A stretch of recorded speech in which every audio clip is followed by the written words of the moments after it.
வணக்கம். புதுச்சேரி பாஜக மேலிட பொறுப்பாளராக நிர்மல்குமார் சுரானா மீண்டும் நியமிக்கப்பட்டுள்ளார். புதுவை பாஜக மேலிட பொறுப்பாளராக நிர்மல்குமார் சுரானா ஏற்கனவே செயல்பட்டு வந்தார். மக்களவை தேர்தலுக்கு பிறகு புதிய மேலிட பொறுப்பாளர் நியமிக்கப்படுவார் என அறிவிக்கப்பட்டிருந்தது. இந்த நிலையில் தற்போது நிர்மல்குமார் சுரானாவை புதுவை பாஜக மேலிட பொறுப்பாளராக நியமித்து அக்கட்சியின் தேசிய பொதுச் செயலர் அருண் சிங் உத்தரவிட்டார். கடந்த மக்களவை தேர்தலில் புதுச்சேரி மக்களவை தொகுதியில் தேசிய ஜனநாயக கூட்டணியில் பாஜக வேட்பாளர் போட்டியிட முக்கிய பங்காற்றியவர் நிர்மல்குமார் சுரானா என அக்கட்சி நிர்வாகிகள் கூறுகின்றனர். இந்த நிலையில் பாஜக எம்எல்ஏக்கள் புதுவை முதல்வர் ரங்கசாமி, உள்துறை அமைச்சர் நமச்சிவாயம் ஆகியோர் மீது குற்றம் சாட்டி வரும் நிலையில் நிர்மல்குமார் சுரானாவின் நியமனம் முக்கியத்துவம் பெறுவதாகவும் பாஜக நிர்வாகிகள் தெரிவித்தனர். முதல்வர் ரங்கசாமி கட்டுப்படவில்லை என்றால் கூட்டணியிலிருந்து வெளியே வந்துவிடுவோம் என பாஜக எம்எல்ஏ கல்யாண சுந்தரம் தெரிவித்துள்ளார். புதுச்சேரி திரும்பிய பின் செய்தியாளர்களை சந்தித்த பாஜக எம்எல்ஏ கல்யாண சுந்தரம், பாஜக தேசிய தலைவர் ஜே.பி. நட்டா, அமைப்பு செயலர் சந்தோஷ் ஆகியோரை சந்தித்து புதுவை அரசியல் நிலையை விளக்கணும் என்றும், தற்போதைய கூட்டணி ஆட்சியில் உள்ள பிரச்சினை நீடித்தால் 2026ஆம் ஆண்டு சட்டப்பேரவை தேர்தலில் பாஜகவுக்கு பின்னடைவு ஏற்படும் என்பதை சுட்டிக்காட்டினோம் என தெரிவித்தார். சட்டமன்ற உறுப்பினர்களிடம் கையெழுத்து பெறும்போது பல வாக்குறுதிகளை அளித்த முதலமைச்சர் வாரிய தலைவர் பதவிகளை தருவதாக கூறினார். ஆனால் தரவில்லை என்றார். மத்திய அரசு புதுச்சேரிக்கு நிறைய நிதி வழங்க தயாராக இருக்கிறது. ஆனால் முதலமைச்சரும் அமைச்சர்களும் டெல்லி செல்வதில்லை. மாநில வளர்ச்சிக்கு ஒத்துழைக்கவில்லை. பெரும்பாலான துறைகள் முதலமைச்சரிடம்தான் இருக்கிறது. முதல்வரை சந்திக்க சென்றால் பார்க்க முடியவில்லை என கூறினார். முதல்வர் ரங்கசாமி கட்டுப்படவில்லை என்றால் கூட்டணியிலிருந்து வெளியே வந்துவிடுவோம் என்றும், கூட்டணியில் இருக்க வேண்டும் என முதலமைச்சர் விரும்பினால் ஒத்துழைப்பு தர வேண்டும் என்றார். அதாவது முதலமைச்சர் என்ன சொன்னாருன்னா, இது எல்லா சட்டமன்ற உறுப்பினரும் சேர்ந்துதான் இந்த அரசாங்கம் உருவாக்கி இருக்கிறோம். 10 என்ஆர் காங்கிரஸ் சட்டமன்ற உறுப்பினரும் 6 பாஜகவுடைய சட்டமன்ற உறுப்பினர் சேர்ந்து அவருக்கு கையெழுத்து போட்டு அவர் முன்மொழிந்து அவர் முதலமைச்சராக ஆகிறோம். அவர் கொஞ்சம் காலக்கெடு ஆகட்டும், கொஞ்சம் காலக்கெடு போனா இதை நான் சரி பண்ணி கொடுக்குறேன் அப்படின்னு சொல்லி முதலமைச்சர் கொஞ்சம் காலக்கெடு ஆகட்டும், இதெல்லாம் சரி பண்ணிடலாம். ஏன்னா போன 5 ஆண்டு காலம் சரியா மக்களுக்கு காங்கிரஸ் திராவிட முன்னேற்ற கூட்டணி அரசாங்கம் சரியா செய்யல, அதெல்லாம் எனக்கு கொஞ்சம் காலக்கெடு கொடுங்க, வந்தவொடனே நான் எப்படி செய்ய முடியும்னு சொல்லுவாங்க. அதெல்லாம் 3 ஆண்டு காலம் இருந்தோம். இந்த பாராளுமன்ற தேர்தலையும் மக்கள் நமக்கு ஒரு பின்னடைவு ஏற்படுத்திக்கிறாங்க. இது தொடரக்கூடாதுக்காக தான் நாங்க சட்டமன்ற உறுப்பினர்லாம் சேர்ந்து புதுச்சேரி மாநிலத்து மேல அக்கறை உள்ள நம்மளுடைய பாரத பிரதமர் நரேந்திர மோடிஜி அவரிடம் வலியுறுத்த அவர்கிட்ட அப்பாயின்மெண்ட் கேட்டோம். அது இவங்க எல்லாம் கீழே அதுக்கு 2ஆம் கட்ட தலைவர்கள்லாம் பார்த்துட்டு அதுக்கப்புறம் வாய்ப்பு இருந்தா நம்முடைய மாண்பு பாரத பிரதமரை சந்திக்க தயாராக இருக்கு. ஆதரவு இருக்குது, முடிவு எடுக்க வேண்டியதெல்லாம் எங்க கையில கிடையாது. எங்க தலைமை தான் முடிவு பண்ணணும். தலைமைக்கு நாங்க கருத்து சொல்லிடுவோம். நம்ம என்ன சொல்றதோ அதை கட்டுப்படுத்தான் ஆகணும். முதல்வரின் பாராளுமன்ற செயலர் ஜான்குமார் எம்எல்ஏ பிறந்த நாளை ஒட்டி காமராஜ் நகர் தொகுதியில் அறுசுவை உணவு வழங்கப்பட்டது.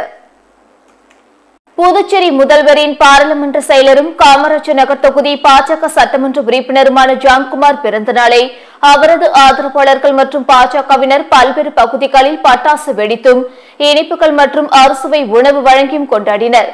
அதன் ஒரு பகுதியாக புதுச்சேரி காமராஜ் நகர் தொகுதியில் நடைபெற்ற விழாவில் நெல்லித்தோப்பு தொகுதி சட்டமன்ற உறுப்பினர் ரிச்சர்ட்ஸ் ஜான்குமார் அவர்கள் பொதுமக்களுக்கு அறுசுவை உணவு வழங்கினார். இந்நிகழ்ச்சியின் போது சட்டமன்ற உறுப்பினர் ஜான்குமாரின் தீவிர ஆதரவாளர் மதன் உட்பட பாஜக மாநில நிர்வாகிகள் மற்றும் நெல்லித்தோப்பு மற்றும் காமராஜ் நகர் தொகுதியை சேர்ந்த பாஜக நிர்வாகிகள் திரளாக உடனிருந்தனர். புதுச்சேரியில் மத்திய பணியாளர் தேர்வாணையம் சார்பில் இருவேறு தேர்வுகள் 9 மையங்களில் நாளை நடைபெறுகிறது. புதுவை அரசு பணியாளர் மற்றும் நிர்வாக சீர்திருத்தத்துறை சார்பு செயலர் ஜெயசங்கர் வெளியிட்டுள்ள செய்திக்குறிப்பில், மத்திய பணியாளர் தேர்வாணையம் வருங்கால வைப்பு நிதி அமைப்பில் உள்ள நேர்முக உதவியாளர் பதவி மற்றும் இஎஸ்ஐசி செவிலியர் அதிகாரி ஆகிய பணிகளுக்கான போட்டித் தேர்வை நடத்துகிறது. வருங்கால வைப்பு நிதி உதவியாளருக்கான தேர்வானது நாளை காலை 9:30 மணி முதல் பகல் 11:30 மணி வரை நடைபெறுகிறது. இதற்காக புதுச்சேரி முத்தியால்பேட்டை மகாத்மா காந்தி வீதியில் உள்ள பாரதிதாசன் அரசு மகளிர் கலைக்கல்லூரி வளாகத்தில் தேர்வு மையம் அமைக்கப்பட்டுள்ளது. வருங்கால வைப்பு நிதி உதவியாளர் தேர்வுக்கு 315 பேர் அனுமதிக்கப்பட்டுள்ளனர்.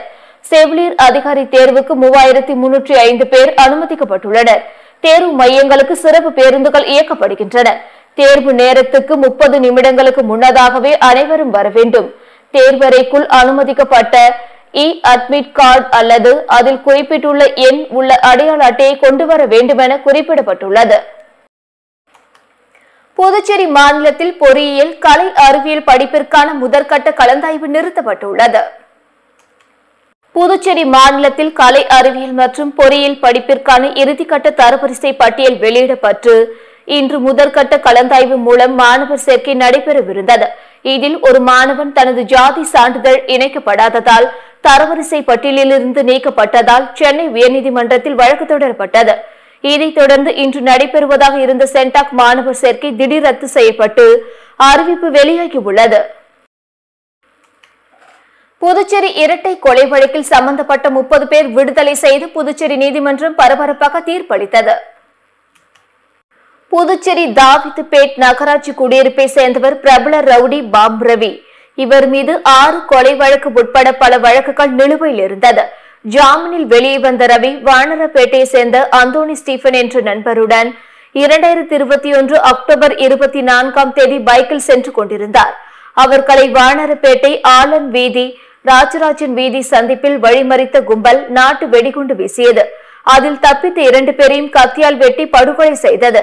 இந்த கொலை தொடர்பாக ரவுடி வினோத், தீன், மர்டர் மணிகண்டன், தியாகு, பிரேம், ராஜா, தேவேந்திரன், அருண், பிரவீன், ரோமாக், ஆட்டோ மணி உட்பட 31 பேர் மீது கொலை வழக்கு பதியப்பட்டது. இந்த இரட்டை கொலை வழக்கு விசாரணை புதுச்சேரி 3வது கூடுதல் மாவட்ட அமர்வு நீதிமன்றத்தில் நடந்து வந்தது. வழக்கு விசாரணை முடிந்து இன்று தலைமை நீதிபதி சந்திரசேகரன் இன்று தீர்ப்பு வழங்கினார். அதில் சந்தேகத்துக்கிடமின்றி காவல்துறை குற்றங்களை நிரூபிக்க தவறியதால் வழக்கில் குற்றம் சாட்டப்பட்ட 30 நபர்கள் விடுதலை செய்வதாக கூறி தீர்ப்பளித்தார். இதில் போலீசார் கைது செய்யும் போது கையில் ஆயுதங்களுடன் இருந்ததால் பிரேம் என்ற குற்றவாளிக்கு 7 வருட தண்டனையும் 10,000 ரூபாய் அபராதமும் விதிக்கப்பட்டுள்ளது.